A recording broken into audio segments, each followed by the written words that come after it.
Il y a des moments où un seul geste bouleverse tout ce que l'on croyait savoir des personnes qui nous sont les plus chères. C'est dans ces moments-là que la vérité nous frappe de plein fouet, plus vite qu'on ne peut s'y préparer. Et ce geste s'est produit dans un endroit si banal que je n'aurais jamais imaginé qu'il deviendrait le tournant de ma vie. Je m'appelle Chelsea, j'ai 32 ans. J'étais au comptoir du service client de Walmart, mon portefeuille à la main, quand ma sœur a déposé un jouet dans une boîte sur le comptoir. Elle me l'a tendu sur le même ton autoritaire qu'à son habitude, celui qui sous-entendait que j'obéirais sans hésiter. Elle m'a ordonné de payer, comme si la décision était déjà prise pour moi. Quand j'ai refusé, son visage s'est immédiatement durci. Sa voix s'est élevée si fort que les gens dans la file d'attente se sont retournés pour la dévisager. Elle m'a accusé d'être égoïste et ingrate, et de faire semblant d'être incapable de payer quelque chose d'aussi simple. J'ai répété mon refus d'une voix ferme. Elle s'est approchée, sa colère montant, et soudain, sa main m'a giflé violemment. Le silence s'est abattu sur la file d'attente. Un responsable s'est précipité vers nous. Plusieurs clients nous fixaient. Quelqu'un a murmuré que les caméras de sécurité avaient tout enregistré. Je n'ai pas crié. Je n'ai pas pleuré. Je suis resté immobile, réalisant que j'en avais assez de subir les conséquences de ces actes. J'ai décidé que cette fois, les choses allaient mal. J'ai dévoilé tous les mensonges que ma sœur avait racontés à son mari, et j'ai révélé la vérité sur l'enfant qu'elle cachait derrière des excuses depuis des années. Une semaine plus tard, leur relation s'est effondrée. Avant de commencer le récit, dites-moi quelle heure il est, où vous êtes et de quelle ville vous regardez, afin que je puisse suivre l'évolution de cette histoire. Vous pouvez aussi partager si vous avez déjà été témoin d'un événement public qui a bouleversé une famille à jamais, ou si un simple geste vous a déjà révélé la vraie nature de quelqu'un. Dans les semaines qui ont précédé l'effondrement, j'ai commencé à réaliser à quel point les choses étaient déséquilibrées depuis des années. Même si j'avais passé la majeure partie de ma vie à faire comme si ce déséquilibre était normal, la prise de conscience ne s'est pas faite d'un coup, mais par petites touches, lorsque j'ai enfin compris depuis combien de temps ce schéma perdurait. Ma sœur Danielle avait le don de présenter ses besoins comme des urgences. Elle n'élevait jamais la voix pour demander de l'argent. Elle préférait un ton plus doux, presque raisonnable, jusqu'à ce que la demande se transforme en exigence. Plus jeune, je pensais qu'en l'aidant, j'étais une bonne sœur. Elle présentait chaque situation comme temporaire, quelque chose qu'elle réglerait une fois le mois difficile passé. Le mois difficile s'est transformé en année difficile, et à un moment donné, cela est devenu le fondement de notre relation.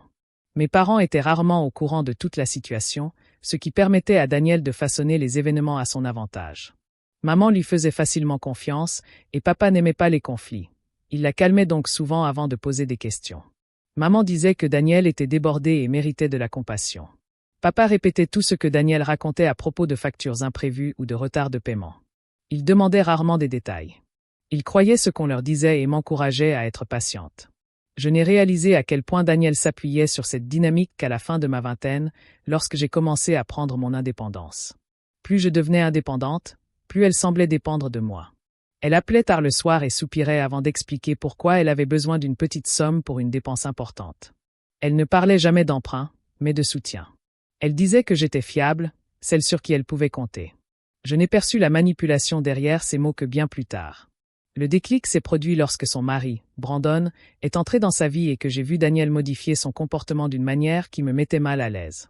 Elle racontait comment elle contribuait tant aux dépenses du foyer et comment elle gérait ses finances à la perfection. Je pouvais entendre l'assurance dans sa voix lorsqu'elle lui parlait. Elle avait toujours l'air si sûre d'elle, si calme, et je me sentais bête de connaître une facette d'elle dont il semblait ignorer tout. Un jour, Brandon lui a donné une enveloppe après le travail. Il a dit que c'était pour les frais de scolarité d'Olivia. Il a remercié Daniel d'avoir si bien tout géré. Elle a souri et hoché la tête avec son aisance habituelle. Elle a attendu qu'il quitte la pièce avant de ranger l'enveloppe dans un tiroir et de la remplacer par une somme plus petite qu'elle avait dans son sac. Elle m'a surprise à la regarder et à refermer le tiroir lentement. Elle n'a donné aucune explication. Elle ne s'est pas excusée. Elle a simplement dit qu'elle distribuerait l'argent correctement, et son ton laissait clairement entendre qu'elle attendait le silence de ma part. Le silence devenait de plus en plus difficile à maintenir à mesure qu'Olivia se mettait à parler plus librement. Les enfants révèlent souvent des vérités par inadvertance, et Olivia ne comprenait pas la gravité de ses propos. Elle a mentionné que son père lui avait donné de l'argent pour de nouvelles fournitures scolaires, mais qu'elle n'avait jamais rien reçu de nouveau. Elle a mentionné que ses activités extrascolaires avaient diminué parce que sa mère disait que l'argent devait être utilisé ailleurs. Plus elle parlait, plus le schéma devenait évident. J'ai confronté Daniel une fois. Elle a balayé mes propos d'un revers de main, les qualifiant d'exagération. Elle a dit qu'Olivia avait mal compris. Elle a dit que je m'inventais des problèmes. La facilité avec laquelle elle m'a congédié a révélé quelque chose que j'avais évité d'admettre. Je n'étais pas une sœur pour elle. J'étais un portefeuille de secours, toujours disponible, toujours prête à réparer ses bêtises. Cette prise de conscience s'est installée en moi lentement mais sûrement. Et une fois qu'elle fut là, la distance entre nous commença à grandir d'une manière que ni l'une ni l'autre ne pouvait ignorer. 3 jours avant que sa main ne s'abatte sur mon visage, je sentais une tension monter en moi, comme une pression silencieuse qui ne demandait qu'à exploser. Tout a commencé lorsque j'ai entendu frapper brusquement à ma porte cet après-midi-là. Quand j'ai ouvert, Danielle se tenait devant moi, le visage marqué par une fatigue contenue. Elle serrait son sac à main contre elle et me lançait un regard suppliant, comme si elle portait un fardeau insupportable. Elle m'a expliqué que Brandon n'avait pas envoyé assez d'argent à Olivia ce mois-ci. Elle parlait lentement, insistant sur la difficulté de la situation et sur le fait qu'elle avait essayé de dépenser chaque centime pour maintenir un semblant de stabilité. Je n'ai pas réagi immédiatement, car ce genre d'histoire était devenu familier. Mais cette fois, elle semblait davantage convaincue qu'Olivia souffrirait si personne n'intervenait. Elle insistait sur le fait qu'Olivia avait besoin de quelque chose d'important pour l'école et qu'elle était trop débordée pour s'en occuper seule. Chaque phrase qu'elle prononçait me poussait à prendre mes responsabilités. Avant que je puisse répondre, Olivia a sauté de la voiture et s'est jetée dans les bras de Danielle. La petite fille m'a souri innocemment, ignorant tout de l'histoire qu'elle venait de raconter. Quand je lui ai demandé s'il manquait quelque chose pour l'école, elle a mentionné nonchalamment que son père avait déjà envoyé de l'argent la semaine précédente. Elle a ajouté qu'il avait rappelé à sa mère de payer une facture. Son honnêteté m'a interpellé. Danielle a rapidement interrompu la conversation, la menant de front, et a insisté pour que je l'accompagne à Walmart car elle était trop stressée pour choisir le bon article. J'ai accepté, non pas à cause de l'histoire que Danielle avait préparée, mais parce que je voulais voir ce qu'Olivia avait involontairement révélé. Pendant le trajet, Danielle a continué à se plaindre de sa fatigue et a insisté sur le fait qu'elle avait juste besoin de quelque chose de simple et abordable. Elle répétait qu'elle voulait simplement faire plaisir à Olivia avec un petit cadeau. Pourtant, arrivée au rayon jouets, Danielle s'est immédiatement emparée de l'article le plus cher exposé. Sans hésiter, sans même comparer les prix, elle l'a pris avec une aisance qui contredisait ses affirmations précédentes. Je l'observais en silence, m'efforçant de ne pas laisser mes soupçons s'installer. Je lui ai demandé si l'article n'était pas trop cher, compte tenu de tout ce qu'elle avait dit. Danielle a insisté sur le fait que tout était en promotion et qu'elle pouvait se débrouiller pour le reste si je l'aidais, ne serait-ce que pour cette fois. Alors qu'elle ouvrait son sac pour vérifier un vieux ticket de caisse, un autre papier en est tombé. Je l'ai ramassé instinctivement. C'était une confirmation de paiement récente de Brandon, qui correspondait exactement à ce qu'Olivia avait dit. Danielle a arraché le magazine des mains de Danielle et a déclaré qu'il était périmé, mais son expression ne reflétait plus sa confiance habituelle. Je ne l'ai pas confrontée, mais mon silence semblait l'irriter. Elle a accéléré le pas vers le service client, comme si le simple fait de bouger pouvait empêcher les questions de surgir. Je l'ai suivie dans le magasin, sentant la tension monter à chaque pas. Elle serrait le jouet plus fort. Elle serrait son sac contre elle et ses gestes se firent plus brusques. Je sentais son changement d'humeur sans même la voir. Chaque pas vers la caisse était comme tiré sur un fil tendu, effiloché depuis des années. Arrivé en tête de file, je réalisais que tout ce que j'avais si longtemps ignoré remontait à la surface, exigeant une confirmation. Danielle ne cherchait plus à adoucir son ton. Sa voix était plus tranchante, et chaque mot semblait destiné à me faire porter le chapeau. J'étais loin de me douter que 3 jours plus tard, tout ce qui s'était enchevêtré entre nous allait exploser au beau milieu de Walmart, sous les projecteurs et au milieu des escaliers bondés d'inconnus. Arrivé devant le comptoir, je sentis la tension monter tandis que Danielle serrait son sac plus fort et attirait Olivia contre elle, comme si elle se préparait à une scène soigneusement orchestrée. J'essayais de ne pas tirer de conclusions hâtives.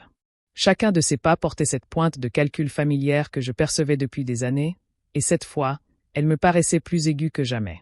Danielle déposa une boîte cadeau argentée sur le comptoir et se tourna vers moi avec un regard calculé, empreint d'attente. Elle inclina légèrement la tête et parla d'une voix douce, mais chargée d'une pression que seul moi pouvais percevoir. « Tu vas payer le prix. » L'insistance sur le dernier mot révélait une exigence qu'elle supposait que je me soumettrais, comme si ma présence n'avait d'autre but que de me donner mon argent. Je ne voulais pas envenimer la situation, mais j'en avais assez d'être traité ainsi. Je retins ma respiration avant de répondre d'une voix ferme. « Non, je ne cacherai plus tes choix ni tes mensonges. » Danielle plissa les yeux, puis poussa Olivia en avant, comme si elle voulait se servir de sa fille pour me forcer à avoir pitié d'elle. Olivia était encore jeune, et ses grands yeux confus me serraient le cœur. Je l'aimais, ce qui rendait la situation d'autant plus douloureuse, car Daniel essayait de la manipuler, lui imposant des exigences qui avaient franchi les limites depuis longtemps. J'adoucis mon regard sur Olivia, espérant qu'elle comprendrait que ce n'était pas de sa faute. Daniel frappa violemment le comptoir du poing et hurla si fort que plusieurs personnes se retournèrent pour la dévisager. « Tu me dois quelque chose. Arrête de faire semblant du contraire. » Chaque mot sonnait comme une accusation destinée à intimider la foule, mais je savais qu'elle essayait simplement de détourner l'attention de la vérité qu'elle craignait que je révèle. Je réprimai ma réaction, voulant garder mon calme tandis que Daniel s'enfonçait toujours plus dans sa colère. Avant que je puisse dire un mot de plus, Daniel leva la main. Le bruit s'écrésonna dans le quartier animé, et tout se figea un instant. Olivia recula d'un bond, sous le choc. Les clients alentour s'immobilisèrent. Un murmure parcourut l'espace autour de nous. La chaleur me monta aux joues, mais la pire douleur fut de voir la peur dans le regard d'Olivia lorsqu'elle regarda sa mère. Je retins mon souffle et fixai Daniel, qui tremblait, partagé entre la colère et la panique. C'est alors que la gérante du magasin, Madame Turner, intervint. Elle se plaça entre nous avec une autorité calme qui imposa le silence. « Vous devez toutes les deux reculer, dit-elle d'une voix claire et ferme. J'ai remarqué les caméras de sécurité pointées dans notre direction, et plusieurs clients avaient déjà sorti leur téléphone pour filmer la scène. Madame Turner m'a regardé, puis Daniel, avant de se baisser pour parler doucement à Olivia, qui tremblait sous l'effet du chaos ambiant. Elle nous a demandé de nous séparer pour pouvoir nous parler individuellement. J'ai entendu des murmures indiquant que la sécurité avait été appelée, la situation étant jugée grave. Je suis resté immobile, évitant tout mouvement brusque, car je savais que je n'avais rien fait pour provoquer ce qui venait de se produire. Tandis que Daniel tentait de se dédouaner, j'ai regardé Madame Turner droit dans les yeux et, m'efforçant de garder mon calme, je ne l'ai pas touchée. Elle m'avait frappé parce que j'avais refusé de payer pour quelque chose qu'elle avait choisi. Je n'ai rien ajouté, car Olivia écoutait attentivement et je ne voulais pas l'offenser davantage en prolongeant la dispute. À l'approche des agents de sécurité, j'ai compris que la vérité avait atteint un point où il était impossible de la dissimuler plus longtemps. Je me tenais droite, prête à affronter la suite, consciente que les agissements de Daniel n'avaient fait qu'accélérer l'affrontement qu'elle avait trop longtemps repoussé. Ce soir-là, de retour dans mon petit appartement, la porte refermée, le poids de tout ce qui s'était déroulé m'envahit par vagues étrangement familières. Mon téléphone vibra avant même que j'aie ôté mes chaussures, et l'écran s'illumina d'un flot incessant de messages de Daniel. Chacun exprimait une nouvelle facette de sa colère, des accusations qui déformaient la vérité au point de ne plus me surprendre. Elle écrivait que je l'avais humiliée, que j'avais gâché la journée de sa fille, et qu'elle n'avait pas eu d'autre choix que d'agir ainsi. Elle insistait sur le fait que tout le monde dans le magasin l'avait jugée à cause de moi, alors que les photos disaient le contraire. Je fis défiler ces messages avec une insensibilité née d'années de comportements similaires, et une force inédite s'empara de mon esprit d'une pulsation régulière. J'ai posé mon téléphone sur le comptoir et ouvert le petit tiroir où je conservais les reçus, les captures d'écran et les notes des fois où Daniel m'avait entraîné dans son chaos financier. J'ai trié la pile avec une méticulosité qui m'a moi-même surprise, et des schémas ont commencé à se dessiner avec une clarté glaçante. Chaque virement effectué par Brandon pour Olivia, chaque dépense ou lettre de crédit qu'il avait consignée par SMS ou note, était justifié par des montants précis correspondant à ses responsabilités de père. Toutes les excuses que Daniel m'avait présentées au fil des ans contrastaient fortement avec les chiffres que j'avais entre les mains. J'ai retracé chaque écart entre ce qu'il avait envoyé et ce dont elle prétendait avoir besoin. Et la vérité a révélé une supercherie délibérée qui s'étendait bien plus loin que je ne l'avais soupçonné. Tandis que j'examinais les documents, j'ai entendu frapper à ma porte. J'ai ouvert et j'ai trouvé ma meilleure amie, Harper, dont la présence apportait une stabilité rare à une soirée bruyante que je ne pouvais plus supporter. Elle est entrée avec son calme habituel et a attendu que je m'assoie avant de parler, sa voix portant le ton rassurant dont j'avais besoin. Je lui ai raconté les événements de la journée avec des détails que je partageais rarement, et elle m'a écouté avec une patience qui a apaisé ma frustration. Tandis que je lui montrais les reçus et les messages, elle s'est approchée sans hésiter, m'aidant à les organiser pour révéler la vérité que j'avais occultée. Harper a relevé des incohérences précises qui confirmaient que Daniel avait gardé une partie de l'argent envoyé par Brandon. Elle a comparé les dates, vérifié les montants des achats et distingué les dépenses légitimes des fausses. Son analyse a mis en lumière un détail que j'avais négligé, un document glissé parmi de vieux papiers, sans rapport avec une dépense récente.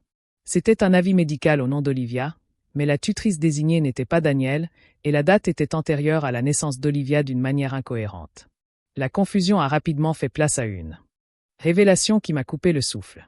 Harper a examiné le document à nouveau, et les implications se sont installées entre nous dans un silence pesant, plus lourd que toutes les explications de Daniel.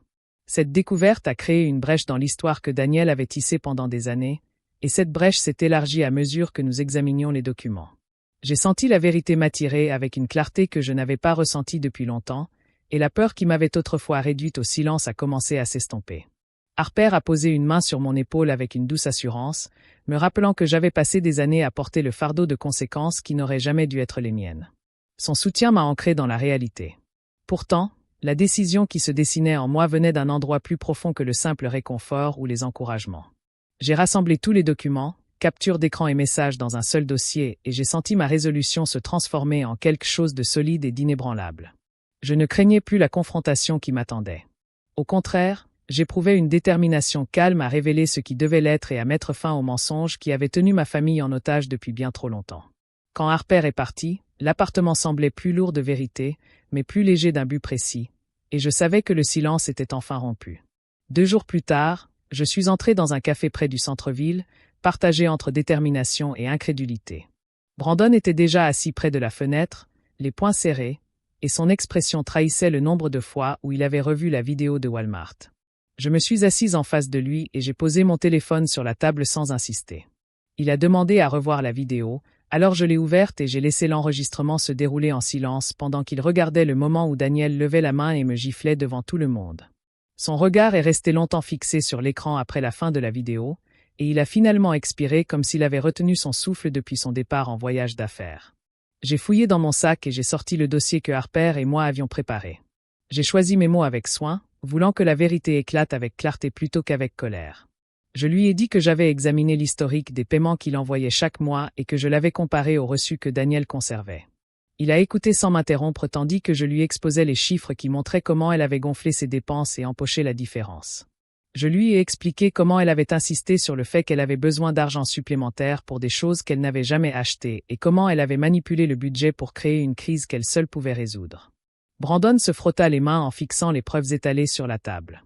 Il admit qu'il se doutait de quelque chose depuis un moment, mais qu'il avait essayé de croire aux explications qu'on lui avait données car il voulait de la stabilité pour Olivia. Sa voix se brisa légèrement lorsqu'il dit qu'il n'avait jamais imaginé que la situation en serait arrivée là, car il avait fait confiance à Daniel pour gérer la maison pendant ses longues heures de travail. Je voyais le conflit intérieur grandir en lui, tiraillé entre déception et responsabilité. Il dit avoir besoin d'un instant pour comprendre l'ampleur des mensonges qu'il n'avait pas perçus. Avant qu'il ne puisse poursuivre, la clochette au-dessus de la porte du café tinta et Daniel entra en trombe, comme si elle avait couru depuis le parking.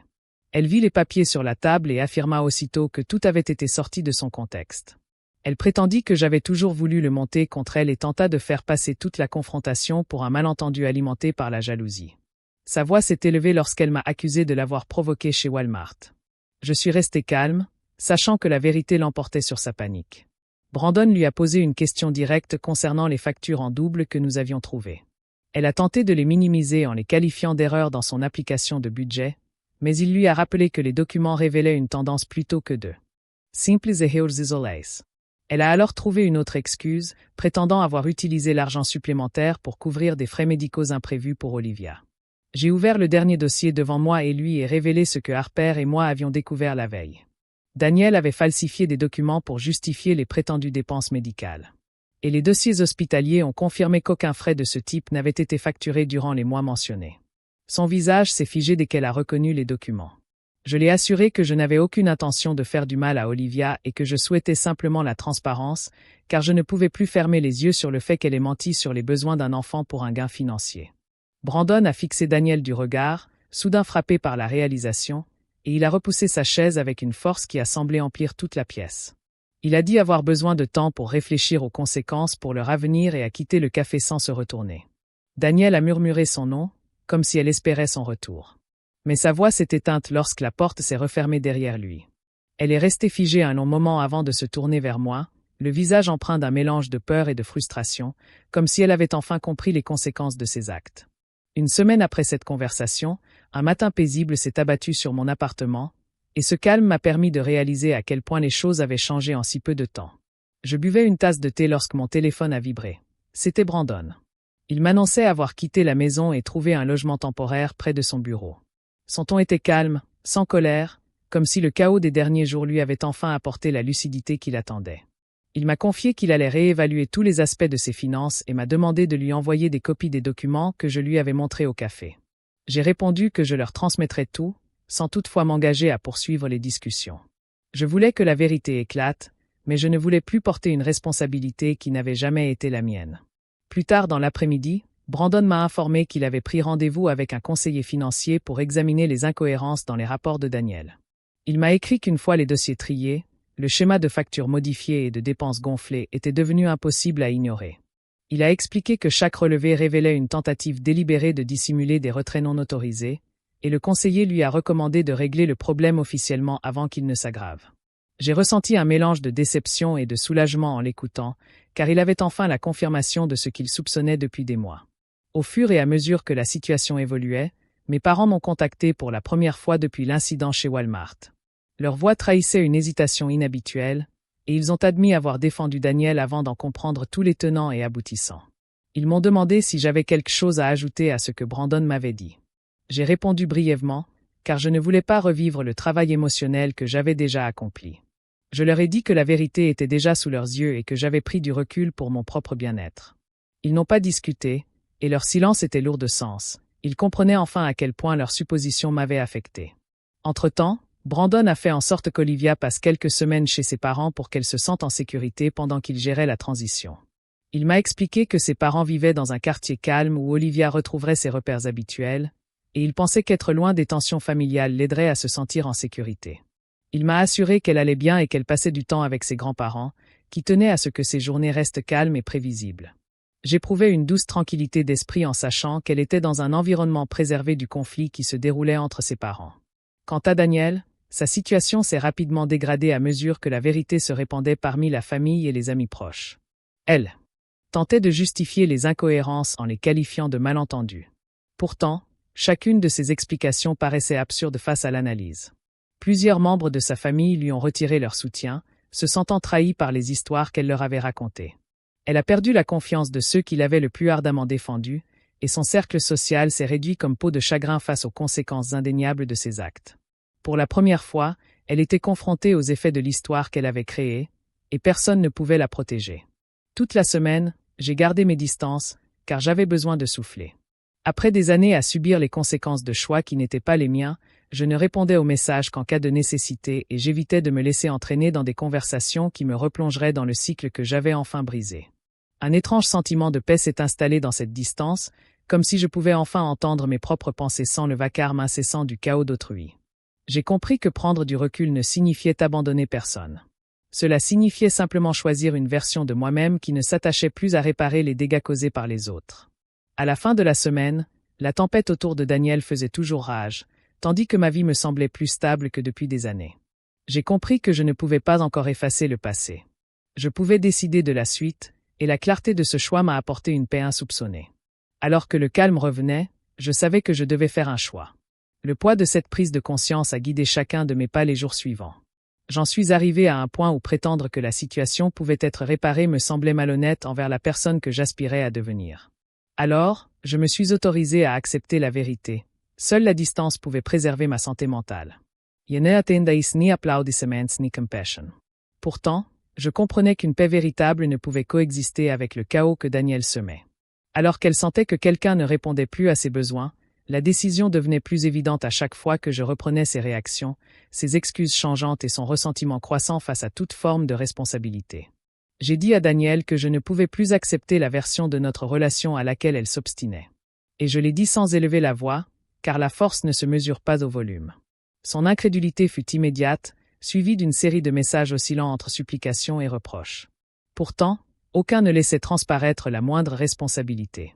J'avais passé des années à tenter d'excuser ses choix, persuadé que la loyauté devait aller au-delà de l'épuisement. Mais j'ai fini par comprendre qu'une limite ne vaut rien si elle s'effondre à la moindre pression. Pendant ce temps, Brandon finalisait la séparation, et la détermination tranquille de ses actes révélait combien de temps il avait porté le fardeau de l'incertitude. Il ne m'a jamais demandé d'intervenir, ni cherché à me faire porter le poids de l'échec de son mariage. Il a simplement accepté les faits tels qu'ils étaient et a fait des choix visant à préserver son propre bien-être et la stabilité qu'il espérait offrir à Olivia. La dignité avec laquelle il a géré la rupture de son foyer n'a fait que souligner à quel point les agissements de Daniel étaient devenus destructeurs. La vie de Daniel a basculé d'une manière imprévue, surtout lorsque l'enquête financière a commencé. Ce qu'elle appelait des malentendus s'est rapidement transformé en incohérences avérées qu'elle ne pouvait justifier. Les images sont là pour voir si votre vie s'éclaire jusqu'à ce que vous soyez à la maison jusqu'à ce qu'elle soit, et elles sont avant-gardistes dans la litade de votre vie. Jag firade inte Pauls fall, men jag slutade skydda henne från de konsekvenser hon valde att ignorera. Bien sûr, je me suis penché sur mon tuyau dans les turbulences qui ont été créées à ce moment-là, il y avait une variété de points à atteindre sur ce point. Maman et papa s'engagent pour leur avenir sans long terme pour que Daniel soit avec l'Obestridliga analysant certains de leurs cadres. J'ai beaucoup d'arguments où je suis un entrepreneur, et j'avais l'impression d'être toujours sur le point d'avancer dans ma propre direction et de vraiment le faire. Puis, presque aussitôt, le même jour me prouvait que ce n'était pas encore le cas. Le silence qui s'était installé entre nous tous n'était pas hostile, mais il portait le poids de nombreuses années où l'harmonie avait été privilégiée au détriment de l'honnêteté. Ils ont compris l'ampleur des dégâts beaucoup trop tard, et j'ai accepté que certaines prises de conscience n'arrivent qu'une fois que la poussière commence à retomber. À travers tout cela, mon attention s'est tournée vers Olivia, dont l'innocence avait été mise à rude épreuve par les tensions qui l'entouraient. Brandon est arrivé au bon moment. Hans travaillait alors pendant une période stable, ce qui lui a apporté une certaine sécurité dans cette phase de vie après la fin de sa carrière. De mon côté, j'ai commencé à m'investir dans un projet de théâtre et j'y ai trouvé une forme d'équilibre, une compensation, notamment pour Val et Daniel. J'ai réalisé que je devenais un homme stable, lucide, avec un espace intérieur libéré de la manipulation émotionnelle, exactement comme je l'avais imaginé pour construire une vie qui m'appartienne. Lorsque je me suis enfin autorisé à respirer, j'ai remarqué à quel point mon appartement semblait calme, débarrassé des interruptions constantes faites de culpabilité et d'obligation. La paix n'est pas arrivée sous la forme d'un dénouement dramatique ni d'un triomphe éclatant. Elle s'est construite progressivement, patiemment, de manière presque silencieuse. J'ai commencé à me rendre compte que prendre soin de moi n'était pas de l'égoïsme, mais une nécessité pour rester entier. Cela m'a complété. La famille a alors commencé à s'engager autrement, à essayer de comprendre et de respecter. Et c'est là que j'ai compris toute la mécanique de la manipulation dissimulée sous le masque de l'harmonie, reconnaître le moment où la compassion a été exploitée. Partir est devenu la première vraie promesse que je n'ai jamais tenue envers moi-même. Merci d'être resté avec moi jusqu'à la toute dernière ligne de ce récit. Aujourd'hui, en le partageant, j'ai l'impression de disposer de plus d'espace, de plus de temps pour respirer. J'espère que mon expérience pourra t'offrir quelque chose de significatif pour tes propres réflexions, et j'aimerais vraiment savoir comment tu interprètes les choix que j'ai faits. Tu es chaleureusement invité à partager tes pensées, tes prises de conscience, ou ton propre chemin.